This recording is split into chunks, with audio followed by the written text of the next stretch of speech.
If everyone's settled with their food and drinks, we're gonna go ahead and kick off Royal Oak Solarize. Thank you guys so much for coming this evening.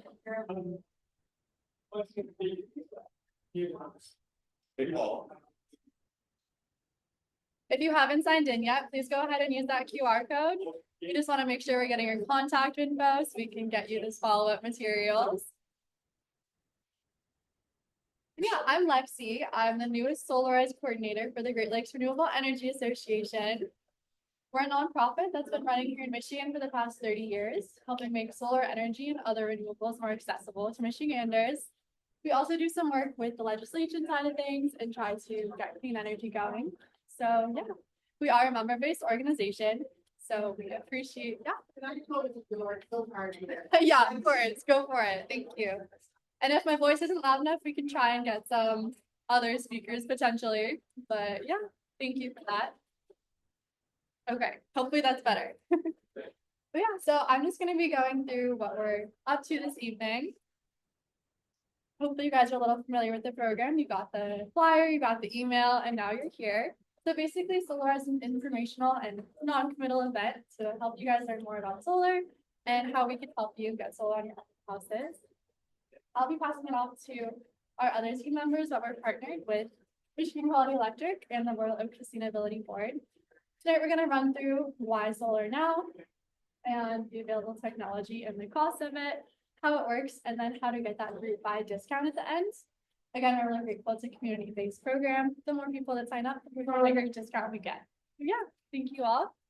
And I'll pass it off to Woody first to introduce Royal Oak Sustainability Board. Sorry about that. Well, welcome, folks. Thank you so much for coming to join us tonight. As Lexi mentioned, I'm Woody Gantina. I chair the Royal Oak Environmental Advisory Board. I also lead the Solarize Royal Oak program. So tonight, our main goal is to educate you folks, answer as many questions as we can, and ultimately, hopefully, connect you with other buyers and get you to participate in some group buy discounts. So briefly, I just want to let you know a little bit about the Environmental Advisory Board. We are a 13-member volunteer board of experts that essentially advises the city on all things sustainability related. I also want to speak a little bit more about the GLREA, the Great Lakes Renewable Energy Association. I don't know if you want to introduce the GLREA any more than I will. Yeah, sure. So my name is Marshall Cleveau. I serve as the project director of Michigan Solar Communities. Great Lakes Renewable Energy Association is a 30-year-old nonprofit. We work on advocacy, education, and the expansion of renewable energy here in Michigan. So we really appreciate you guys coming out tonight. We had another Solarize Ingham County event last night. So we run these programs statewide. We've done almost a megawatt of energy across the state. The program started in 2022 in Ann Arbor. Ann Arbor's done over 5 megawatts, over 600 installs through this program. And so in 2023, Ann Arbor came to GLREA and asked us to expand this program statewide. So that's what we're working to do here today. So people like you trying to get solar at the last good time here. We'll go into more, some of the tax credits disappearing at the end of 2025. So you're in the right place, and thanks for coming out. There's some more information on GLREA in the back there, not only about Solarize, but also about our membership program. So we are member driven, as Lexi highlighted. So there's different membership levels starting as low as $25 a year. So thanks so much. Thank you, Marshall. Before I introduce Alex, I do want to highlight Michigan Saves, which is the nation's first nonprofit green bank, essentially. And they were created to make financing more accessible to folks, specifically for energy efficiency improvements. The program itself has fairly low thresholds for credit scores. The idea being the people that could benefit the most from energy efficiency improvements typically have less access to financing to allow those improvements to happen. So Michigan Saves was created to give more people more access to the funding to implement these energy efficiency improvements. And so we highlight it as a way to help finance some of these projects. Again, they're specifically for energy efficiency improvements, so really not available for other types of things. With that, I'm going to introduce our installer partner, Alex Neely with Michigan Quality Electric. Good evening, everyone. My name is Alex Neely. I work with Michigan Quality Electric and Solar. We are a local electrical contractor here in Michigan with over 22 years of electrical experience. So we do everything from residential, commercial, industrial, electrical work and solar installations. Me personally, I've been working in the solar industry since 2013. And this will be my 7th Solarize group buy between Ann Arbor and Royal Oak. So super excited to meet with everyone. We'll take a customized approach to getting you scheduled with an appointment to design the solar system. It's gonna work best for your guys' solution. Great, thank you. I think we're gonna have Don do the solar story now. Okay. And then, Yeah, go ahead. so we have tonight, Don Wally. He's actually a Royal Oak resident here, and he was a part of our last Solarize group buy here in Royal Oak, and just got his solar install completed a couple weeks ago. He's going to talk about his journey through solar and, I guess working with our company and share his experience. Sure. I'm here, so I have a chance of bouncing off the back walls. As Alex mentioned, my name is Don. I live over in Gardenia Grove, so Campbell 12 area. A lot of big trees, not enough big trees to prevent me from going solar. I've been chasing this idea for a decade. That I've been wanting to do this, and as prices started nosing down, I thought maybe I can pull it off. I had a couple of false starts trying to get solar installs going until I came to my first Solarize meeting over at the farmers market, learned about the group buy program, and set up a call with Alex and discovered that, yeah, my site is good enough and I can afford to do this. So we started the process very end of the year with the sort of design and paperwork stuff. I'll echo Alex's statement about the customized approach. Mine was a weird install because I had to split stuff between my tiny house and my tiny garage, and they made it work. Quick tip, if you're in Royal Oak working with the electrical inspectors, be prepared for some extra paperwork, especially if you have a multi-building install. That held us up a little bit, but we, again, with MQE's expertise, we made it work. So I went live June 19th. I've been glued to my Enphase app pretty much every day since then. I try to, run my AC when the sun is producing enough that I can run it 100% off the solar and not pay for any of those kilowatts from DTE, regardless of the time. It's kind of nice when it's 92 to be able to pull your AC at peak hours without paying extra for it. And then I did just the solar to start because battery systems and technology were a little harder to sort out at the end of 2024. There's a lot more options now. There's a lot more types of systems that can do different things. So I pulled the trigger on that last month with GM systems, since I leased a GM EV, and they had a great story about using the EV as battery backup if the grid goes down. I said, okay, I've been a Ford driver for decades, but I'm going to give it a try. And that is 1 day away from turning on. Basically, it's kind of an all-day process with GM to program the whole system and register it and bring it up. And the electricians were there at 3 p.m. yesterday and didn't want to work until 9 on that. So later this week. If you have any other questions, I'm happy to talk about them offline, not take up the statement. But so far I've been pleased and having fun with it. Glad you're having fun with it. Thank you, Don. And I'm glad that the program was able to help actually get you to adopt solar at the end of the day. All right, so our goals for today, as we've mentioned a couple of times, is to learn about solar and some of the groups supporting solar, discuss some of the costs and benefits of it, some of the financial incentives, most importantly, to answer all of your questions, and then provide an opportunity to participate in the bulk buy discounts that we've been talking about. An overview about Solarize in general, again, like I said, it's really to empower the community to help you pursue home solar by educating you on the technology, policies, financial incentives, but really bringing together community partners and connect you with savings ultimately at the end of the day. So a little bit more about the Solarize program in general and Solarize Royal Oak. So as Marshall and Lexi had mentioned, the Solarize model itself originated in Ann Arbor. It's now being administered by the GLREA, Great Lakes Renewable Energy Association, across the state. And so now there's 12 cities and counting that have adopted their own Solarize programs. With that, just through those outside of Ann Arbor, we're real close to about a megawatt of installations through those other 12 cities, or additional cities. In May of 2022, the city of Royal Oak adopted a sustainability and climate action plan. As one of the action items within that plan was to support the Solarize program. So that's one of the things that we're doing, trying to accomplish here today. And essentially the way it works is it was originally designed as more of a grassroots effort where you would host a meeting in your backyard, invite your family and friends, and really have it intended to be a very low-key sort of event. We do it a little bit differently in Royal Oak in that I am typically the host generally. And so I help organize these events, invite as many people as possible. At the same time, if out of today's meeting, you decide you have other friends and family that you think might be interested, and you're interested in hosting your own event, please reach out to me. I'm happy to help you coordinate that. All the same group buy and bulk buy discounts would apply to that. But it's really a way of just trying to educate as many people as possible by having other meetings. Nope,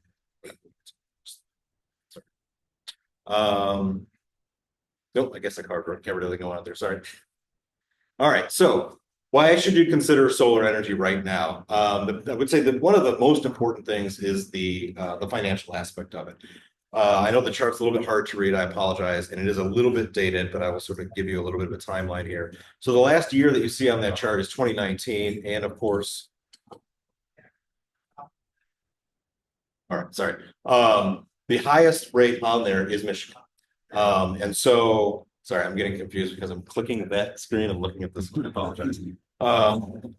We pay the highest rates in the Midwest right now. And that was back in 2019 that we were paying the highest rates in the Midwest. Now, the data is a little bit dated, but to give you some context, over on the right-hand side are all the rate increases that DTE has requested over the years. So in May of 2020, they were approved for $188 million of rate increase. They requested $350 million. Not too long after that, 2022, $30 million was approved off a $388 million request.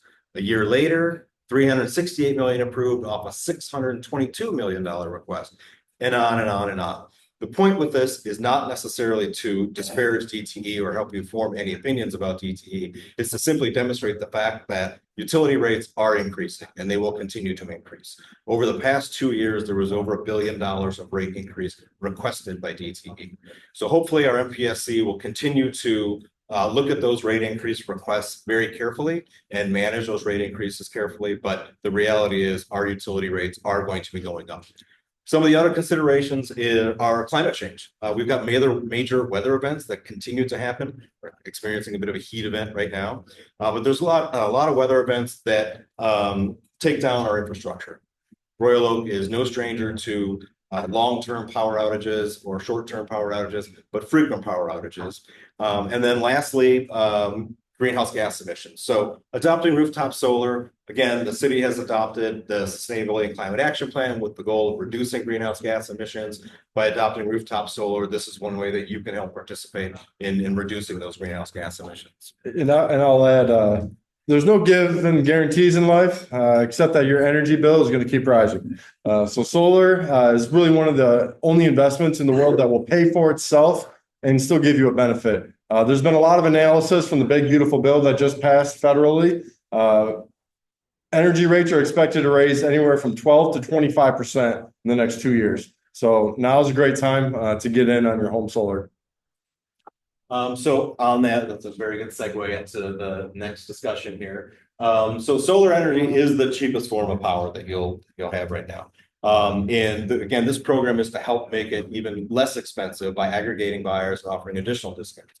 However, there's additional incentives that have very limited lifetimes at this point. There was an investment tax credit that was adopted by the previous administration that allowed for a 30% tax credit on the cost of the system. That was originally scheduled to continue through 2033, I believe. 23, yeah. The unfortunate reality of today is those tax credits are ending at the end of this year now. So really time is of the essence if you want to take advantage of some of the tax incentives to help bring the cost of that system down. It's a clean renewable energy source. Again, promotes greenhouse gas emissions reduction, promotes a cleaner environment, helps combat the climate crisis, and then adopting solar through a Solarize program. Of course, you're supporting the Solarize program and Solarize Royal Oak program. The chart off to the right is one simply to demonstrate the fact that the question that we get often is, do we get enough actual sun in Southeast Michigan? And the answer is yes. Now, everyone's property is going to be a little bit different based on the way your roof line is positioned or tree cover, those sorts of things. But the reality is, on average, we get plenty of sun in this area of the country to make rooftop solar still a viable option. Next, I want to talk a little bit about the energy systems themselves. And I will say, if you guys have any questions as I'm going through this, please raise your hand, stop me. I'm happy to do what I can to answer. Yep. Okay, slides back, then you talked about how much you've done, you talked in amounts of watts or megawatts or something. What exactly do you mean by that? So each solar system itself, I'll give as an example, the system I have in my house, it's a 5.4 kilowatt system. And so through the Solarize program, through Ann Arbor's program and the state's Solarize program, if you aggregate the size of the individual systems that have been installed, that total number is what we've been referring to. So my system is 5,400 kilowatts just on my house. The program itself, Ann Arbor, I think you said, was Over 5 megawatts. 5 megawatts of power. Just in Ann Arbor through their Solarize program. Through the rest of the Solarize programs throughout the state, we're just under about 1 megawatt of power that's been installed through the Solarize program. Nope, that's the size of the systems that have been installed. So yeah, to put it in context, my house in Royal Oak, 5,400 kilowatts. So what's the math on that? 200 times that, right? Watts, right? 5.4 kilowatts, so 5,400 watts. Can I just add another way to conceptualize that we should have put on the slide that we didn't, was that this equates to $253,000 saved as a result of the Solarize program, given that we have the discount relative to how many people come in. So, yeah. So that's what those numbers were referring to. It's just the total watts that have been installed through these efforts, essentially. So a little bit about how the system itself works. It starts with the solar panels themselves that are on the roof that take the sun energy, convert that to DC current. From there, that energy needs to go through an inverter to convert it to AC current, which is what all of our homes use. From there, you'll actually go to a generation meter, which in many systems, there's drawing a blank on the name of the component. It's a combiner. There's another element that it goes through that essentially is accounting for and quantifying how much energy the system itself is actually generating. The gateway, thank you. So that'll all go through a gateway. That gateway is really the brains of the system that is understanding where the power is coming from, how much power is coming in at any given time. From there, you're actually going to have, from a safety perspective, it's called an AC disconnect. And the reason for that is at any point, if there's any emergency services or DT or someone needs to come do any work on the system, they need to have the ability to essentially disconnect what's essentially a power source on your roof from the rest of your home so they can work on it safely. From there, the power then will go to the electrical panel in your home. And then in the middle will be the meter. Did you have to replace your electric panel? So that depends on your existing situation. Not knowing, how modern your current panel is or the type of service that you have. There's the potential that you may have to replace a panel, which we'll talk a little bit about how that affects costs of the overall system at the end of the day. Alex, do you have, I guess on average, are you finding that you're having to replace panels almost all the time? Is it sort of hit or miss? Main service panels? Yeah. There's a way to do it without having to replace the main service panel. We can do what's called a load side tab. So we install the system between your main service panel and the DTE meter.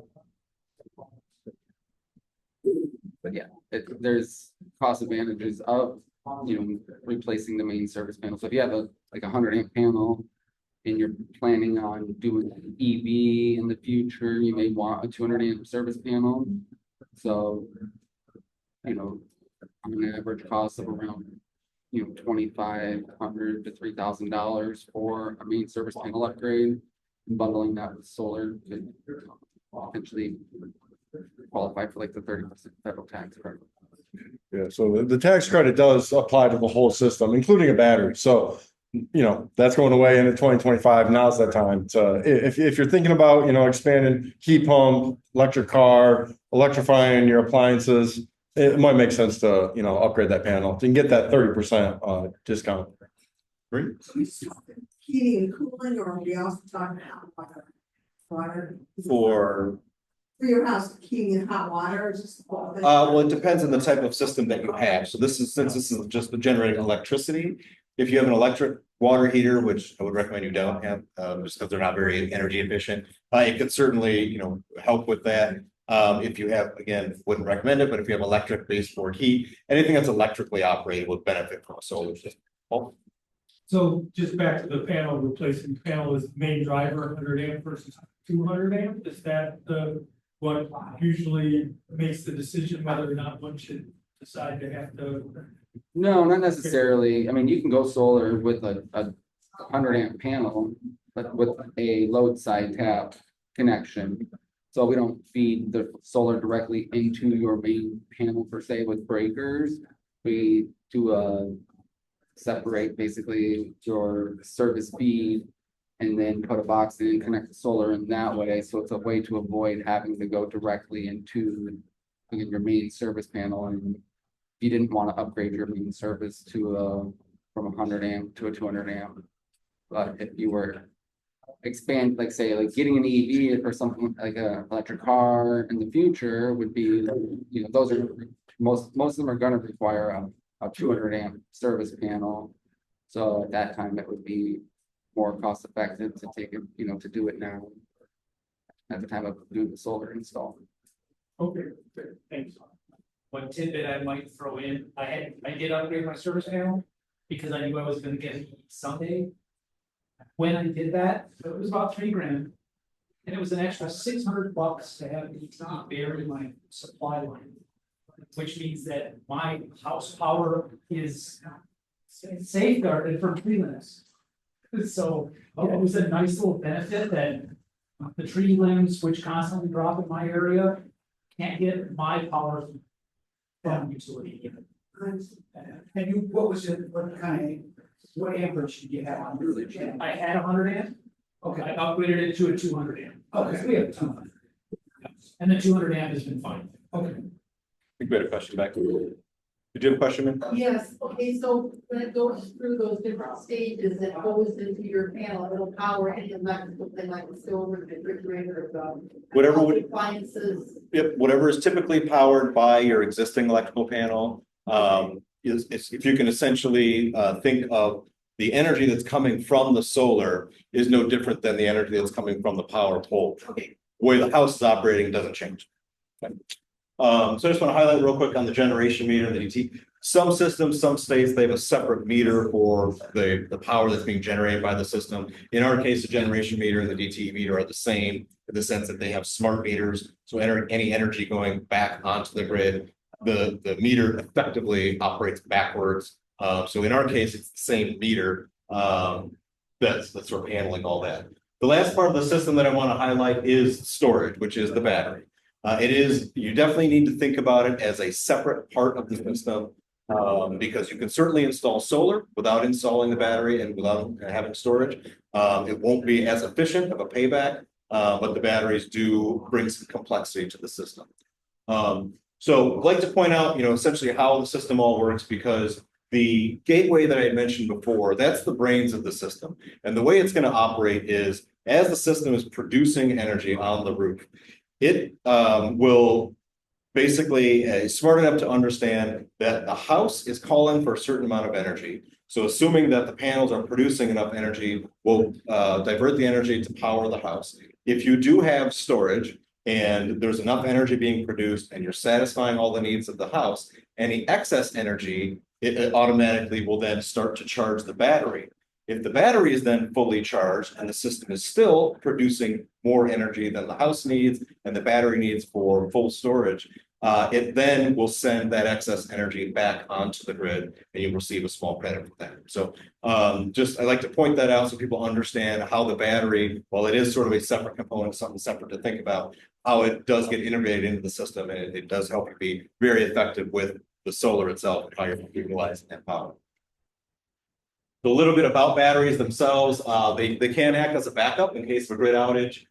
They allow you to utilize more of the production of your solar energy itself, allowing you to, instead of selling that excess energy back to the grid, because you're not necessarily getting full retail credit for that. The drawback is that it does increase the payback. They are costly, but I believe battery costs have been coming down. There are many different types and sizes of batteries available, depending on what type of storage you'd like to implement. Again, a little anecdotal story from my system. We've got a relatively smaller home in Royal Oak, 5.4 kilowatt system. We have one battery. It is a Tesla Powerwall. But it has some very smart features on it. One of them is forgetting what it's called, storm something. What is it? Storm guard?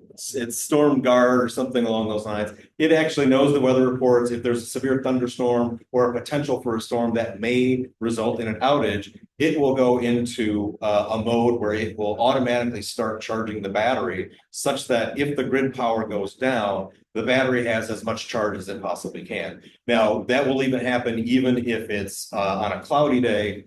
My particular system will start charging the battery off the grid to ensure that you've got backup power. A couple of years ago, maybe 3 years ago now, we had a really bad storm come through in the springtime. And my particular neighborhood, we had a 5-day outage. And thankfully, the weather was good after the storm. We were able to have whole house power throughout that 5-day outage just from that one battery that we had. And the way it would essentially work is, again, we had, a full battery before that storm. So once the power went out, we had a little bit of behavioral change in the sense that it was springtime, so we didn't have to run the furnace. We wouldn't run the furnace during the day to preserve power, to be able to run it at night in case we needed to. During the day, we'd be a little bit more conscious of which lights we turned on, really just to preserve as much of that battery energy as possible. The sun would come out in the morning. By noon, the panels were actually powering the entire house, but also recharging that battery to its full power, such that by the evening time, we were able to go back onto that battery that would get us through the night, full house power, run the furnace, all that. Wake up the next morning, the sun was back out, and that cycle would repeat. So thankfully, for that 5-day outage, we were able to stay whole and have whole house power throughout the entire outage. But again, that would have only been possible with that battery and the storage that we had in our system. And one thing to, What is the size of your battery, Woody? That battery is a 13 kilowatt battery. and one thing to consider with the cost of the battery is think about that ease of mind when the power goes out. You still got your lights, your refrigerator doesn't spoil. How much is that freezer worth? How much is that refrigerator worth every time that power goes out? That's not going to be calculated in your return. So it's something to keep in mind as you look at your options. But your battery looks like, excuse me, the TV and like Evan's work with giant computers and all that stuff. So again, it would essentially functionally operate no differently than your house does today without solar. It just simply becomes the power source. Now, in terms of how you use that power, of course, if you're very energy intensive, leave all the lights on, you've got, a gaming PC, whatever it may be, then of course you're going to deplete that battery fast. That's all. That's the only difference. Yep. Our batteries pretty interchangeable, like battery technology pumps, are they using the same wattage, like, or is that a pretty standard? I'm going to defer that question to Alex. Are the batteries interchangeable? They're not necessarily interchangeable, so like, You know, technology is like, going down, say, like, complex batteries are moving now, say they go through something else.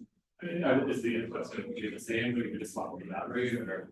not necessarily, no. So like if you get like an in-phase system, the in-phase battery, like Enphase will work with Tesla Powerwall 3s or all Tesla systems. Tesla has their own like system where it can go directly into the inverter. If you don't have any shading or trees on the property that are going to decrease the production from the system. But yeah, you wouldn't be able to necessarily just swap it out with another one. There'd be some modifications It's with like eventually all batteries tend to die and like, so like eventually you have to replace the battery.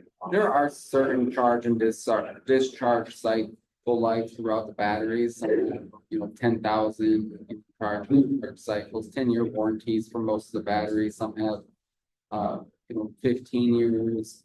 There are like the chemistry now on something like the Tesla Powerwall 3s, the Enphase systems, they're all LFP, lithium iron phosphate, which is a safer chemistry. It's got a better charge and discharge cycle rate on it, so they have longer life expectancy out of those batteries. So you're not necessarily always using the battery, so it isn't fully discharging and charging. There's different ways. Yeah, there's different ways to set up your system, like where if you want to self-consume off the battery, if you want it there strictly for the storage in the event of a power outage.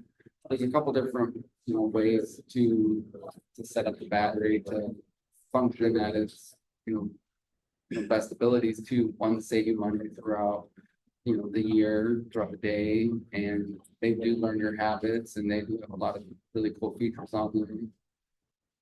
So yeah, depending on how much you are actually drawing from it at nighttime, we'll definitely determine the life expectancy on the battery. Well, Alex mentioned one thing, the panels typically have, I think, a 25-year warranty. The batteries typically have a 10-year warranty, but that doesn't necessarily mean that they're going to stop producing or storing power at those times. The efficiency is just maybe slightly degraded. So a battery, as an example, maybe 90% efficiency, years 1 through 10. Year 11, you might start seeing a little degradation to that 90%. You might start losing 80, 70%. Doesn't mean it won't work necessarily, it's just not as efficient. Another consideration about a battery that I want to make sure I mention is that, like any battery, they do want to live in conditioned space, meaning they want to be indoors. It's not necessarily something you're going to put in your garage that's going to be exposed to heat extremes or cold extremes in the winter, because that will negatively affect the battery as well. So if you are considering battery storage, one of the things we'll need to think about is, do you have a reasonable place indoors, hopefully near your electrical panel or your electrical service, to actually house that battery? Next. So they come in all different sizes. It sort of depends on the actual amount of storage that you're looking for. The battery that I have is so not much bigger than this tabletop. Of course, it's hanging vertically on the wall, and it's maybe 8 inches off the wall, so it's not obtrusive at all. Although it's a good point, I should put a picture of it hanging on my wall. All right, so next I want to talk a little bit about, we mentioned the energy flow, right? So panels are producing energy, satisfying the house, hopefully charging your battery up to full power, and still producing tons of power. So you're sending all that energy back onto the grid. You are not getting a full retail rate credit for that energy you're sending back onto the grid. You are getting a credit, but it's a different credit than the way it was used to be calculated. I believe in 2019, state of Michigan got rid of true net metering, which meant any energy you were putting back onto the grid, you've got full retail credit for that energy. So what you paid is the same that you got back. Since 2019, we've gone to what they call a distributed generation tariff. And essentially, without getting too jargony, it's a different calculation, and it amounts to roughly half of the retail rate in terms of the credit that you're getting. It's a little bit more of a complex formula in terms of the credit, but just be something to be aware of. Don? Do you offhand if that's the retail rate that they use in that calculation, is that the time of day rate at the time that your consumption or production is occurring? I'm going to have a bill example here in just a second. So I think the answer is yes, in the sense that what your existing bill today, if you look at it, you'll see that it has energy charges for off-peak and on-peak periods, right? The credits that you receive are in the same way. you get certain credits for on-peak production or off-peak production. So I believe the baseline is still that I think it's roughly 22 cents a kilowatt hour is the retail rate. And so the way they bill you for that is the same way they credit you back, whatever the rate is. Okay. Any questions? And it does help offset some of those summer and winter differences. So in the summer, you're attracting a lot of solar. We don't, solar's not great in Michigan in January. That's just the reality. But you can bank up some of those credits from your higher months, June, July, August, even going into September. And so one more thing I just want to explain about the rates. If you look at your existing bill, you'll sort of see all your energy usage, the times that you used it, on peak, off peak, all those sorts of things broken out. And again, I'll show you a bill in just a second. But then roughly about half of the rate that you're paying is the distribution charges. So it's roughly 50% of that 22 kilowatt or 22 cents per kilowatt hour is related to distribution charges. And that's really the biggest difference in terms of the credit that you get. You are not getting any credit back on those distribution charges, which is where that big discrepancy comes from in terms of the retail rate. Am I explaining anything incorrectly at this point? Okay. It's at 23 cents. Was it 23? There you go. All right, so this is the bill example, and unfortunately it's fancy TV, so my little pointer doesn't work, so I'll have to describe it. So the top section there that you see this is actually my energy bill.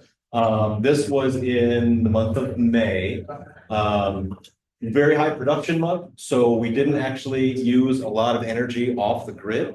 If you can see there, you see off-peak charges, on-peak charges, broken out between two different time periods because there is some seasonality to the billing structure that DTE has as well. And so that's all the energy that we essentially paid DTE for on the top section of the bill. Just below where it says other charges and credits, you'll see essentially how they're accounting for all the energy that we put back on the grid. So again, on the bottom here, it's this electric rider 18 is sort of the new policy around how they're doing these credits.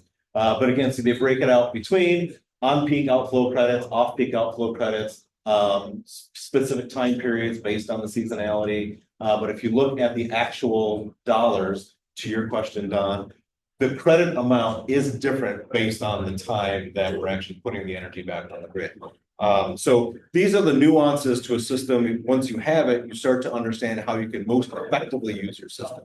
Great example being, if you can put energy back on the grid at a peak time, you're getting the most credit for it, meaning you're not using peak time energy and paying the most for it. So understanding those cycles, those timelines, all those sorts of things are things that we can certainly help you with or install will help you with, but there is a little bit of nuance to understanding how to use your system very effectively. One thing that DTE doesn't do is basically allow you a negative bill per se. So you can get credits up to the amount of bill that you actually have. You don't lose any credit. Those will just roll to your next bill. The previous program they had, so if you notice in the bottom right, it says excess generation bank. They have $0 in it. That's because we essentially used all our credits from the previous billing system that they had. This is just their way of being able to pull that old billing system in, have their new billing system, and still account for folks that there's some folks that have larger systems that have several hundreds of dollars of credit in their excess generation bank from before DTE changed how they're doing the credits. So they just account for it on the bills this way, but you'll see all that data there on each one of your bills to understand how much you paid for, how much you're getting back. Any questions about this? Yeah, please, like a break-even analysis that you guys offer. Like, okay, it's gonna cost me, just throw out a figure, $10,000 to get the system installed, which doesn't sound like it's too far off. Sure. Okay, so how long, so is there like a break-even analysis that shows me how long it would take me with the DT analysis to get that money back? So I'll answer your question, then I'm gonna defer to Alex a little bit because I think the answer is yes. Yeah. But I want to explain a little bit about how. So when the installer comes to your home to help you design a system to begin with, what they essentially look at is your electricity bill. And what they'll look at is your total annual usage to kind of get an idea of how much energy you're using. Based on that, they'll size the system. Now, in my case, just as an example, because of the complexity in our roof lines, we couldn't necessarily put panels everywhere. We had a similar situation where we had panels on the house, panels on the garage, but it was originally designed as a 75% offset. So the baseline was our energy bills, annual usage. The system was designed to offset 75% of that usage. Most systems, if you don't have the complexity, it's designed as 100% offset.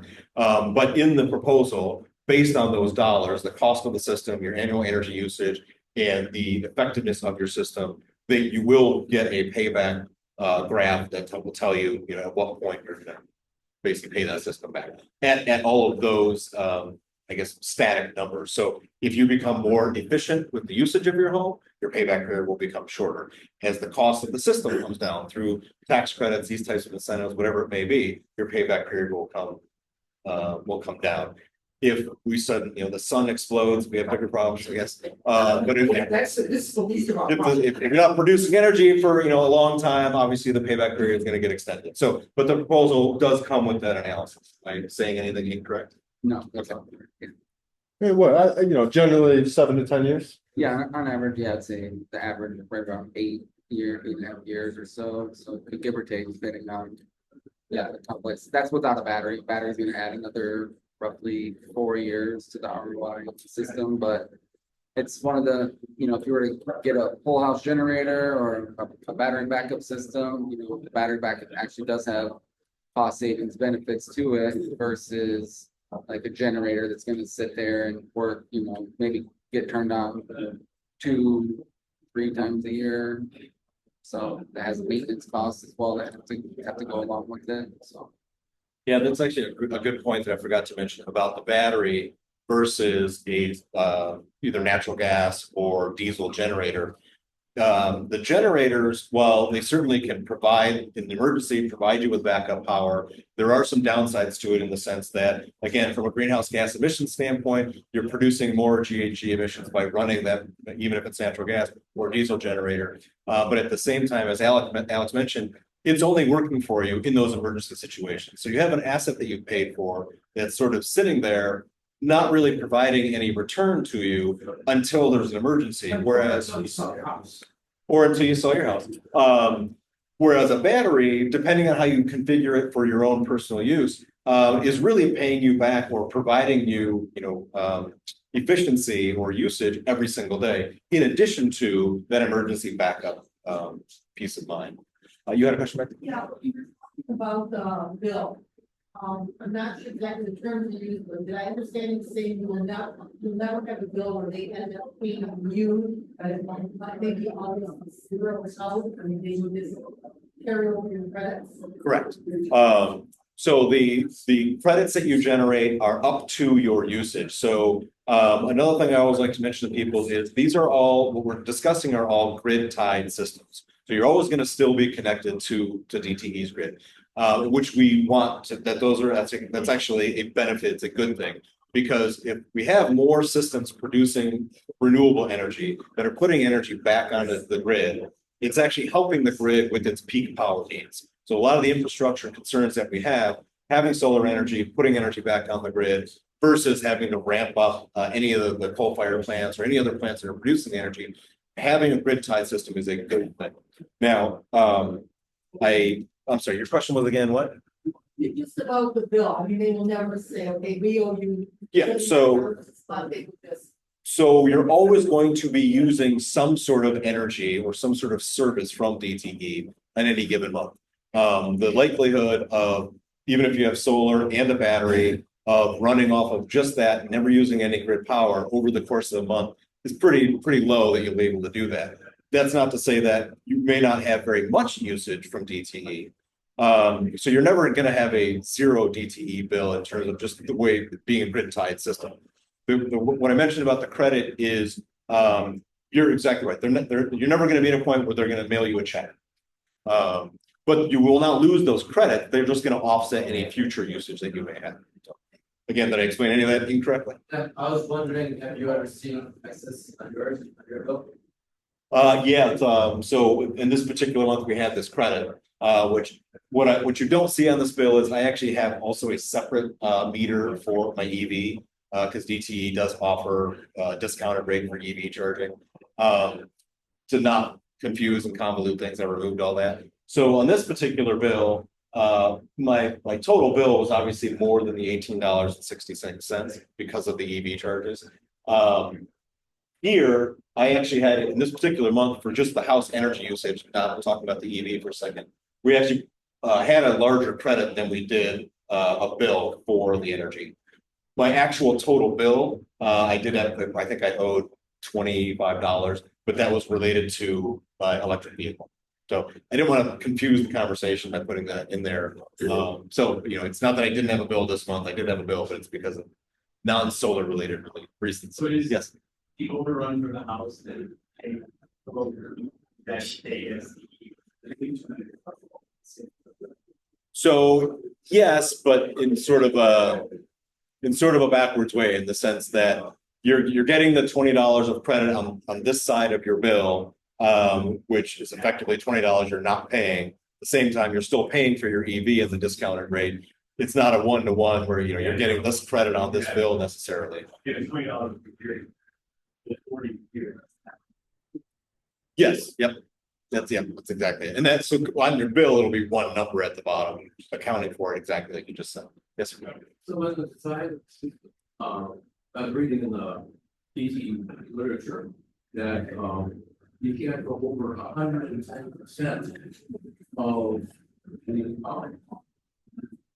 the, some energy value for your house. I don't know how they calculate that. 110% of the other solar stuff. Yeah. How that gonna be? So again, I'm going to answer the question and then defer to Alex, but essentially the way it works is as part of the initial process and sort of designing the system and completing all the paperwork for the process, you do an inventory of essentially the house, the size of the house, all the major electrical appliances, but you can include things that maybe aren't there yet, but you're planning on. Let's say you're going to a heat pump water heater, or you're going to go to an induction cooktop versus your gas cooktop. You account for all those major appliances and major electrical loads, and that sort of establishes the baseline need. And also they'll look at your annual utility bill and say, okay, typically use this much energy. But you're saying you're planning on adding this. That helps establish what your baseline is. And that's the number that you can't do the 110%. Based on your last 12 months. Yeah. Again, did I explain anything incorrectly? Yeah, so just like I say that annually you use, average house in Michigan uses, let's just say 10,000 kilowatt hours annually. So DTE will allow you to, build your system to produce 11,000 kilowatt hours annually. So they'll go and once we submit the application for the interconnection agreement, they will do a calculation on your house's usage over the last, I think they changed it to 5 years now. So your average, the highest year over the last 5 years, and they'll run a calculation on our system when we input it into their software, and it'll say the system's estimated to produce, 11,000 kilowatt hours, but your usage was 10,000, then that's how they would approve that 10%. The reasoning and rationale behind that, one second, just so that everyone's clear on it, is what any utility, not just DTE, what they don't want you to do is oversize your system where you're essentially becoming a small power plant to where you're never getting grid power. But that's a good idea. It is, but the current rules dictate that they have their program that, sort of limits, and it's really for that reason, to make sure that you're not simply just an overproducer of power.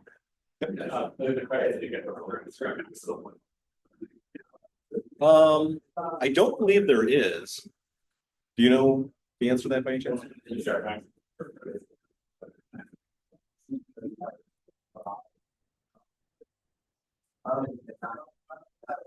I think the only, timeline related restriction that might be there is if they ever change the program. Yeah. So as an example, the net metering, when they did get rid of net metering, any customers that were on net metering, I believe it was a 10-year Grandfather, for those customers. They still had 10 years of that before they had to move to whatever that program is.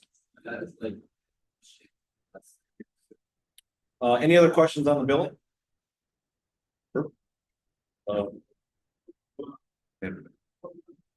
There we go. All right.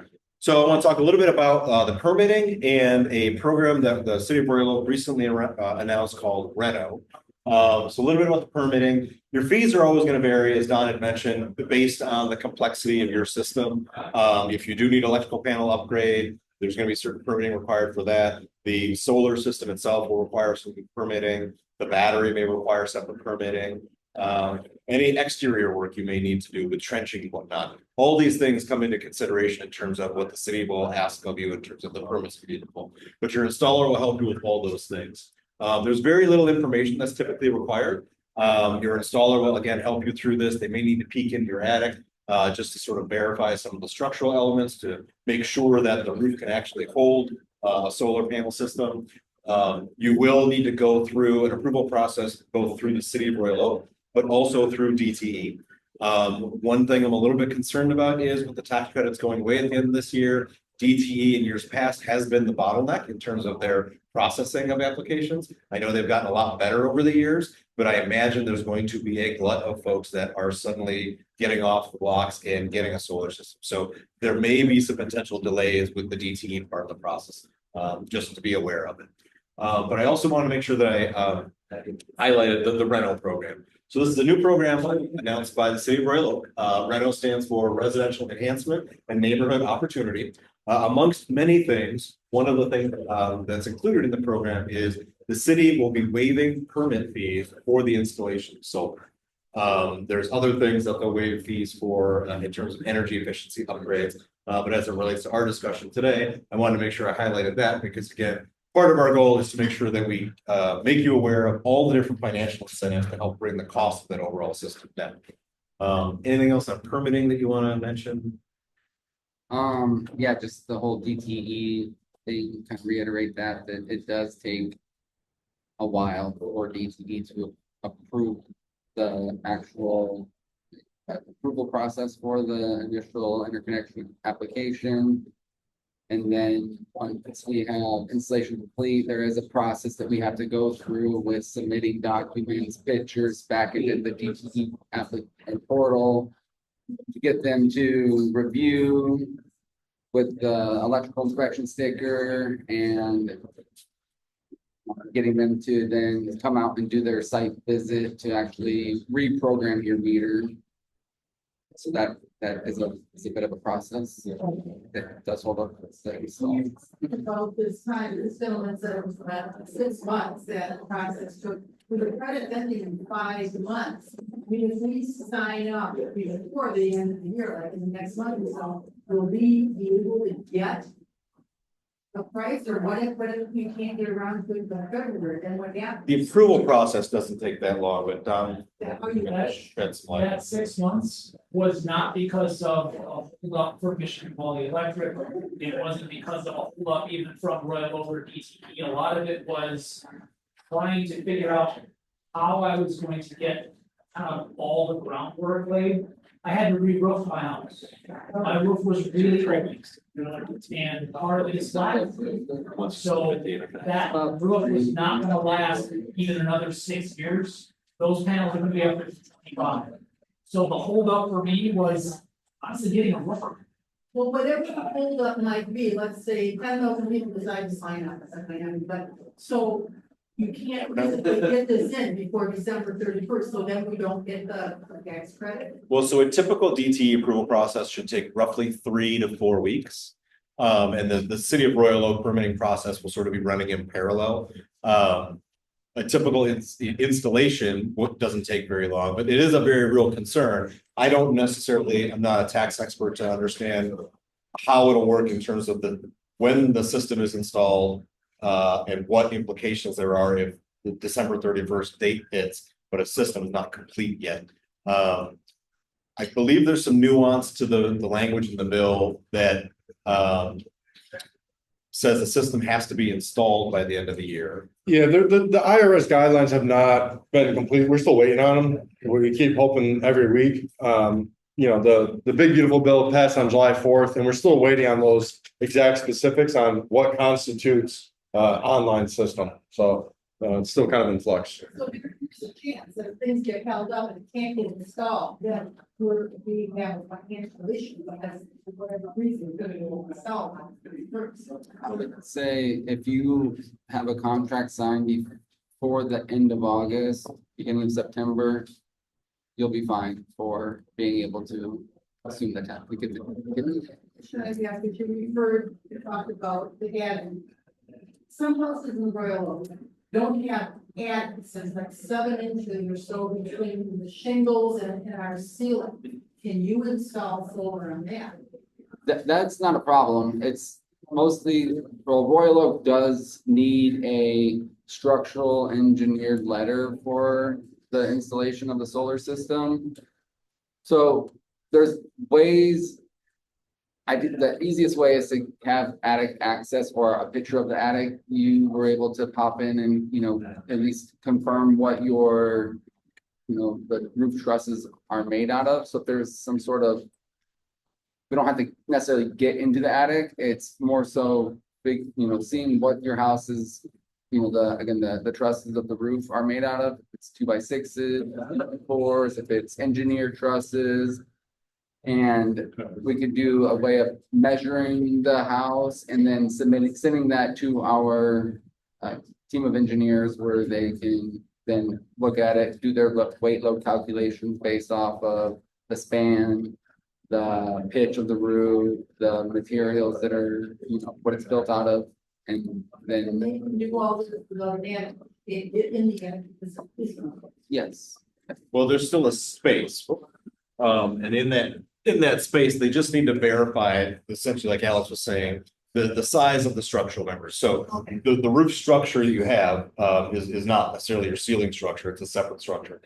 They just need to verify if that structure is adequate to actually hold a system. So there is a space in there, even though it's not maybe not be a typical attic space. When we talk about an attic, it's really just peeking your head into that space, however big it might be, to verify what those structural members are.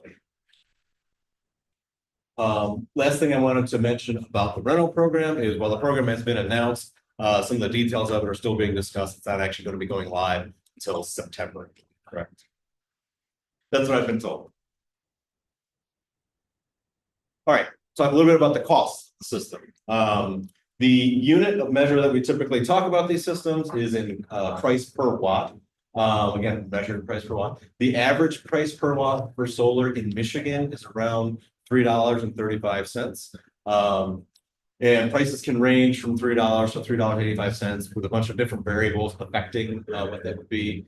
Again, complexity of your roof, your particular system, ultimately the panels that you end up choosing, batteries, those sorts of things, all will affect the cost of your system.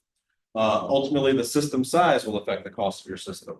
A smaller system size will actually have a higher price per watt, just simply based on the fact that you've got essentially certain base load costs that when you've got a smaller system, those costs spread out amongst that smaller system will increase the price per watt versus a much spread out versus a much larger system, it'll decrease that price per watt.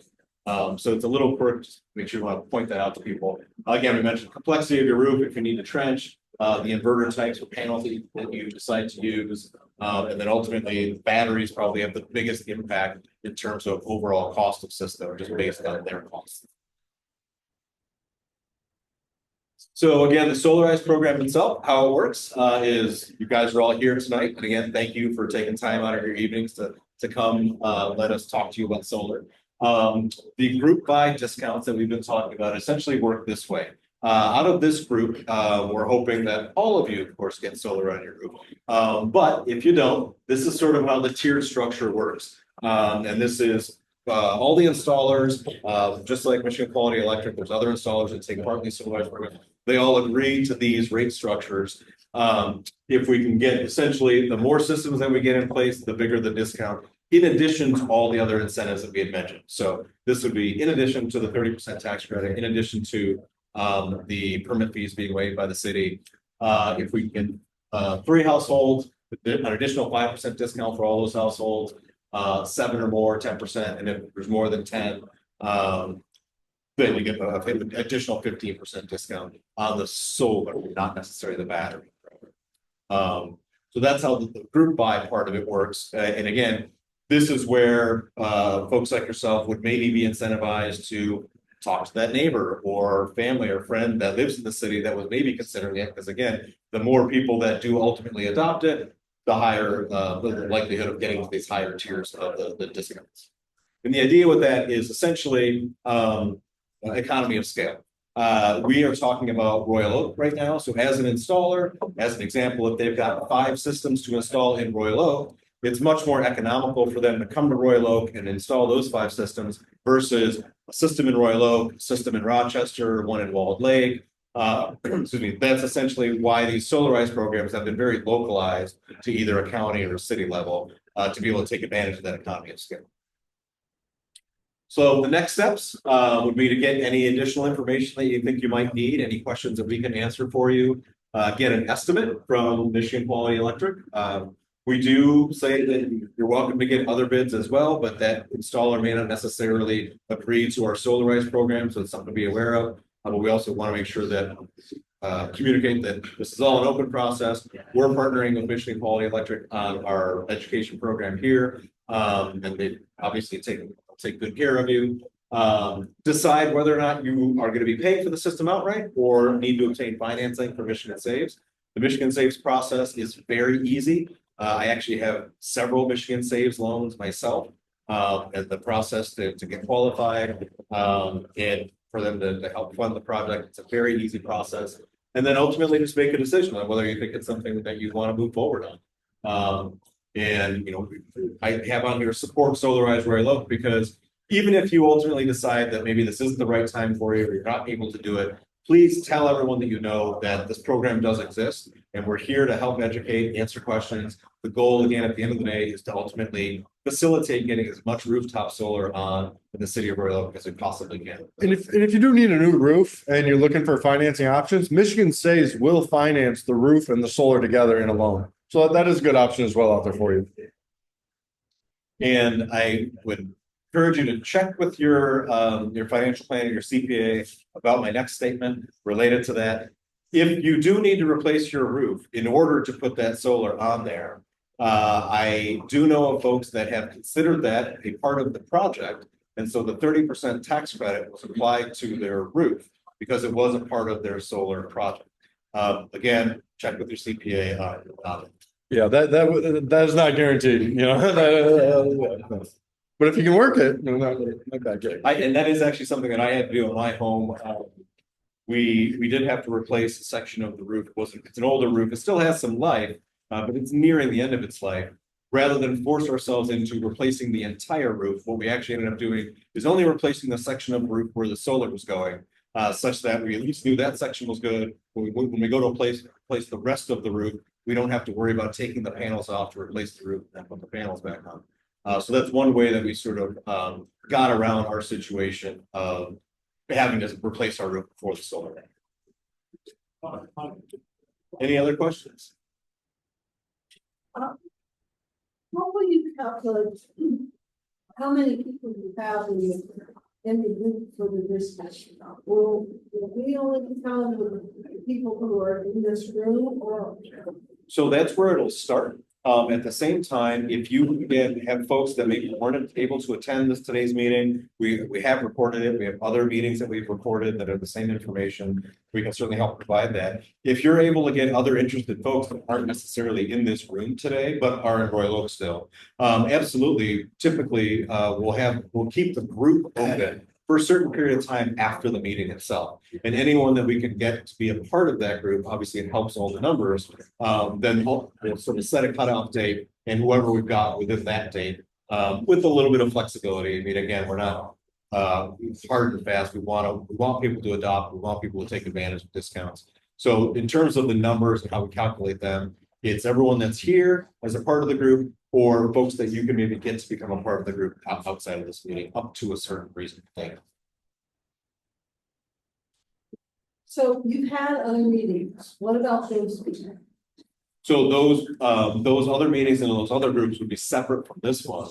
Now, anyone that didn't necessarily get a system out of those, we'll let them know that there's been another Solarize meeting. We have a new group that's opened up. If you're still interested, We can answer more questions, but if you maybe missed an opportunity with the previous group, we've got another group that's opened up, we're gonna take advantage of the opportunity again. And that's something that we'll try to do as well. Once again, we want to get as many people to adopt it as possible. Obviously, it benefits you from the discount standpoint, but our goals are to get as much rooftop solar. And so we'll keep in contact with you if you get a quote. And like what he said, that there are folks outside of, here tonight that have, they were a part of the first group buy, they didn't purchase, but now they're interested in moving forward. There are a couple other customers that I've worked with in the past that didn't move forward with it, that are interested in reaching out because they saw the flyers go out. So they didn't make the decision at that time. Now that they see that the tax credit's expiring, they're reconsidering it and are interested in getting an updated quote and moving forward with it at this time. So yeah, it kind of trickles in as we go. People start hearing about it, and you guys spread the word as well, and then more people request estimates. So we usually put like a 2-month time limiters, on the actual deadline for people to move forward. But what we need is for a few folks to take the leap to start the process, and because we don't want everyone signing up at the same time, because that will delay things at the end of the day. So we want the people that are serious and interested and committed to move forward immediately and start to secure that discount. Once we get to that that first 3 people, that's 5%. As we get to 7 people, that's 10%. So that discount, as more people sign up, it becomes bigger. How do we get an estimate from Michigan Quality that? So yeah, you meet with me. I'll give you my card and then schedule a time for me to come out and meet with you in person next week and give you an in-person estimate right there. It's about 60 to 90 minutes of your guys' time. We'll come out, and luckily we have done all of the, informative stuff here, but design a system right there, usually before I come out, and then go over all of the equipment, how it'll be installed, take a look at your guys' service panel, and then show you guys the design, and give you a cost. That's 60 to 90 minutes, doesn't include the time playing on the closets. That doesn't necessarily have to be done. That can come later. So if you move forward, then that needs to be done. So Alex, you need to go in the attic? No, not necessarily on like the initial site visit, but if you do decide to move forward with solar, we do need to have some sort of understanding of what's up there. So if you have design structural prints of your house, that's the best thing possible, because we could just submit that to, yeah, so I did. you might. Yeah, well, and the city may have some of that information, so it's worth asking. But yeah, I'll get to your question just a second. I was fortunate in that way where they basically, again, they just want to verify what the structure is. So if you have any design documents, I happen to have the original blueprints from my house. So they were to look at those to validate, yep, this is the construction, put that into the structural engineering information that needed to be submitted, and we didn't necessarily have to peek our heads up into the attic. We have a similar situation, and then there's a space. It's not really an attic space, but there's not a lot of great spots to poke your head up into it, but we didn't need to do that because I had the other information to validate. No? You said we're not on this night, we'll contact you, so I don't need to trim over anything my way to get mine to make an appointment and do that later. No, yeah, if you're interested in making an appointment tonight or one day next week, we can look at that, but no. I have cards here. I think it would be best for, I don't have my calendar on me actually, so it'd probably be best to give me a call and we can schedule an appointment with you for, one day next week. Yeah, and if everyone filled out the sign up form, we have your emails, so we're getting slides to you as well as any other information you guys might need for that. So no worries if you don't get the card right now. And I do want to apologize for 1 second. I should have introduced and acknowledged Commissioner Melanie Macy at the beginning. Commissioner Macy is a Royal Oak City Commissioner and has been very supportive of the sustainability efforts within the city.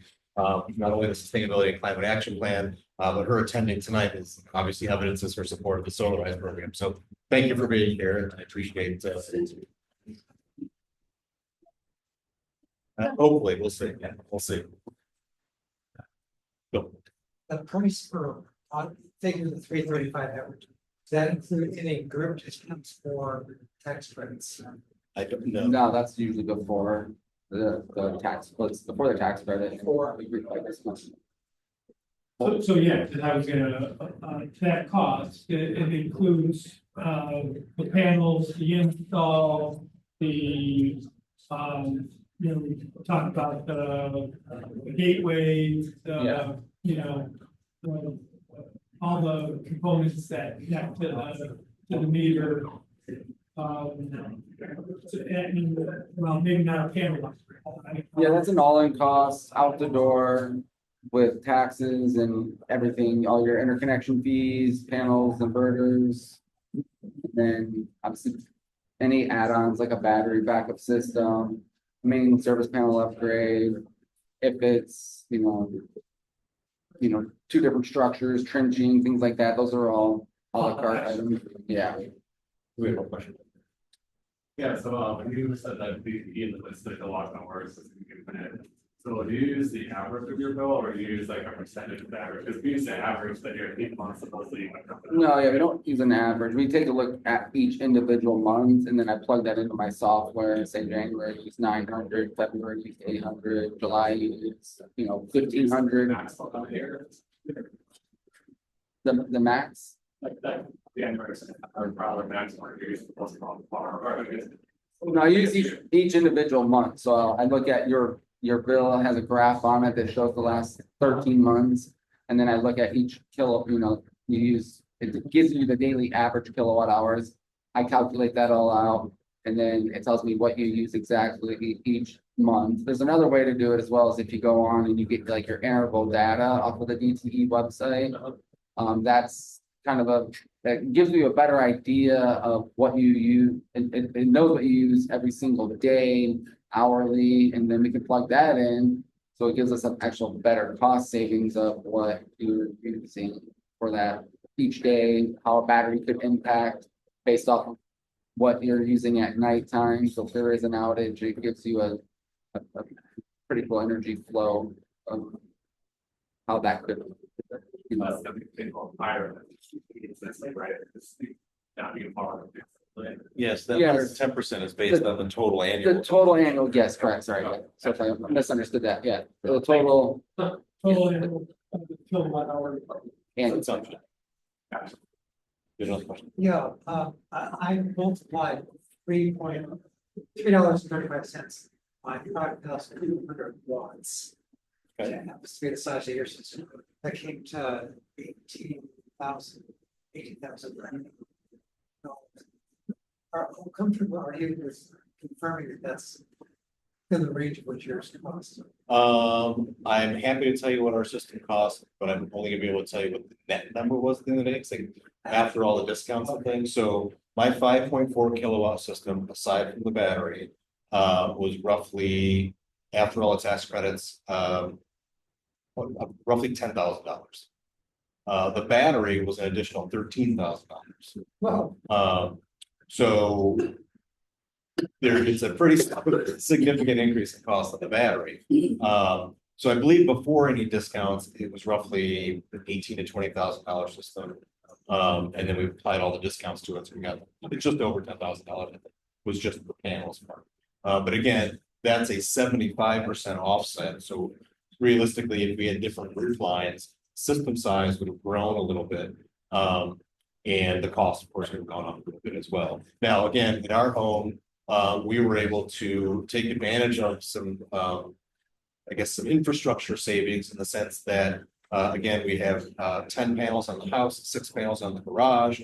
All of the wiring for the panels that needed to get from the garage over to where all the equipment is on the house. We actually already had conduit in the ground from a previous project. There was an unused conduit that was there. all of the panel wiring is all low voltage. Again, correct me if I'm misstating anything. That's all low voltage, so it's very easy to get maybe a more remote installation and all that wiring over to where your service and all the gateway and everything is. At that point, you are line voltage or regular voltage wiring. So we were able to take advantage of it. It was just I think a 3/4 inch conduit. It just happened to be an abandoned one from our house to our garage. We were able to take advantage of that. We did not have to incur additional trenching. But that's all something that the installer will go over with you in terms of if there are complexities like that, what's the best way to get around that complexity? Question, for the price per watt, is that typically calculated off of nameplate or nominal? Like my system nameplate is 11 kilowatts, nominal is 9.1. Right. Nameplate. Nameplate. Yeah, so that would put my system at like $3.19 per watt, so pretty reasonable, and that's a pretty good estimate. And mine was also not a trivial install. Yeah, and yet, REC panels as well, so there's things that can affect the cost depending on, we'll give you a couple different options for panel type. And, inverters, things like that, so that they can, make the cost more expensive, less expensive. And then, like his was a split system installation as well, that was on the garage and on the roof of the house, so. There are some things that can make the cost fluctuate. Any other questions that I missed? All right, well, again,